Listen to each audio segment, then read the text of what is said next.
Howdy folks, welcome back. Today's video is Fatescribe. So Fatescribe is, well, actually before we get into that, hopefully you're all doing well. Please comment below and let me know how your day is going. Good to check in on you. Anyway, back to Fatescribe. So Fatescribe's a bit of an interesting boss. He's a phased boss, so he does have his intermissions.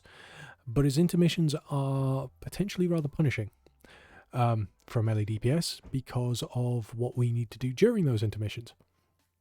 So while we could be pounding the ever-living monkeys out of 2 adds that spawn during that intermission, we could also potentially be running around the circle trying to match the glowing rune up with the segment required. So let's get into the video and see how it goes. So, pretty much standard. There is a point of note with regards to the add that is spawned during these damage phases. Your tank will be afflicted with a debuff, will run out of the group, and it will spawn an add. Now, depending on the amount of healing cooldowns your group has, there is actually a tactic that my guild uses where we basically just soak the... Spider. We have this tactic where the boss will summon an add. Here we are, Invoke Destiny. And as Invoke Destiny comes in, the add spawns and Dover will soak it.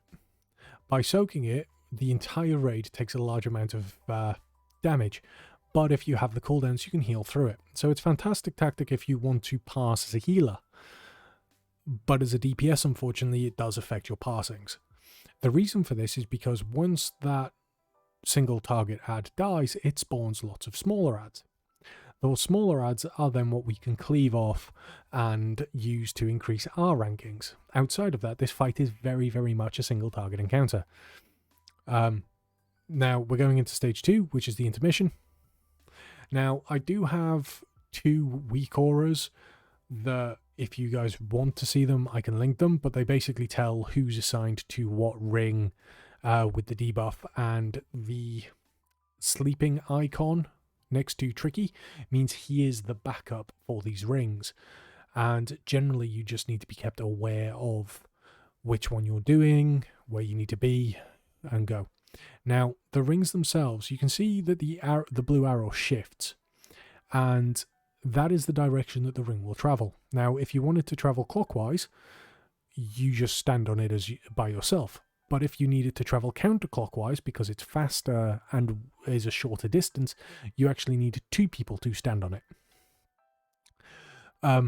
Second point of note is, as a Paladin, those orbs you can soak by using Blessing of Freedom, because the damage is actually only tied to the snare component.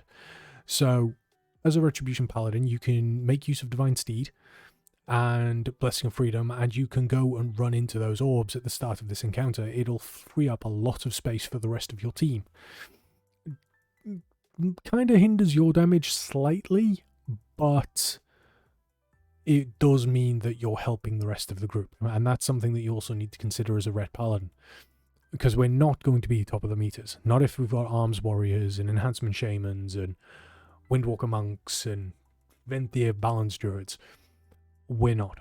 But what we can do is we can make the group's life a lot easier. So applying that same Mythic Plus mentality to the raid. And that's something that I endeavour to do in any aspect. I want to be the guy that makes things easier. Previously that meant I would go out of my way to do mechanics, but would be at the cost of DPS. I am now trying to actively focus more on the DPS than, running 40 yards to go soak something because none of the ranged want to do it. If I was playing Hunter or Druid, then I could get away with it because it doesn't matter how far away I am.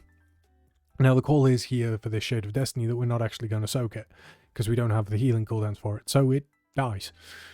And you can see that all these little lads are spawned, which does mean that in terms of DPS, this is where you can gain up. Like, if you knew that this call was coming at the start, you could hold all your cooldowns. Right, this is the second weak aura I've got. So I'm assigned to blue. I'm assigned to blue, which means I actually need to run in a moment. But because blue, which is the very, very center ring, doesn't have anything, I'm fine. I don't need to worry about something. However, moon, for some reason, didn't want to move to start with. So you can see I'm kind of stood here, not able to do a lot because there's nothing in this middle ring that I'm assigned to. But everything's going to go around okay. So we've got people trying to speed this up. I'm in China. Just having to kind of keep myself alive and be healed. The guys make it just, because once Darkest Destiny completes, if you don't have all these runes lined up, it is an instant wipe for your group. So you need to be fast on these. I had initially thought that there was nothing on blue, but eventually second guessed myself and went to check. Because end of the day, you do not want to be the guy that wiped the red. Personal thing for me going forward would have been to run out to blue, then run back, just make sure that nothing had been on blue. But that's a personal thing going forward, and Fatescribe is one of those fights that I need to improve on. Now you can see here that I have the debuff, so I'm trying to run to work out where this is going to start. And because it's going clockwise, you don't want a second person to stand on it. So I have to stay where I am, because if I try passing this thing now, it will cause it to stop. And we don't want that, because once it stops, it's very slow to start up again. So I just had to stand there and just accept that I was not doing DPS and wings was just being wasted. Which is why I was going into the fact that it can be very punishing RNG-wise, because ideally I'd have preferred not to have had the debuff there while I had wings. Granted, it was wings due to someone dying, but still, it's wings. You kind of want to maximize that damage if you can. Now, the call to swap to this ad came in. Execution Sentence was rolling on Fatescribe, but you've got to do what you're told. You've got to swap. If you hear the call for swap, as a Paladin, we swap. So, not necessarily the best class for it, especially if we've just used our cooldowns, but, you know, it's fine. So, we kill, we then get the call that just focused the boss. So, I just pretty much ignore the ads at that point and get back to Fatescribe, and the tank tries to pull the ads into Fatescribe so we can just cleave off it. And the boss will just then rot its way down from this point. We just pop all the cooldowns, all the healing things, and just survive through it. We don't need to worry about Darkest Fate. We don't have to worry about any of that. And the boss goes down. So Fatescribe is a relatively simple boss on the face of it, with the main complexity being getting used to the spinning discs and lining those runes up with the section of the floor that it tells you to. Will take a bit of practice, but outside of that, again, cooldowns, you don't need to worry too much about how you use them. The only bit of consideration that you would need to take into account would be, are you going to be tank soaking the ads, or are you going to be killing them and spawning the little ads? Because if you're spawning the little ads, hold Final Reckoning for that period, if you can. Obviously don't hold it for too long, but if you can, do that. Or otherwise, if you're going to go with the healing pass setting of detonating them when you can, then yeah, just treat it as a single target encounter and blow Fatescribe up as quickly as you can.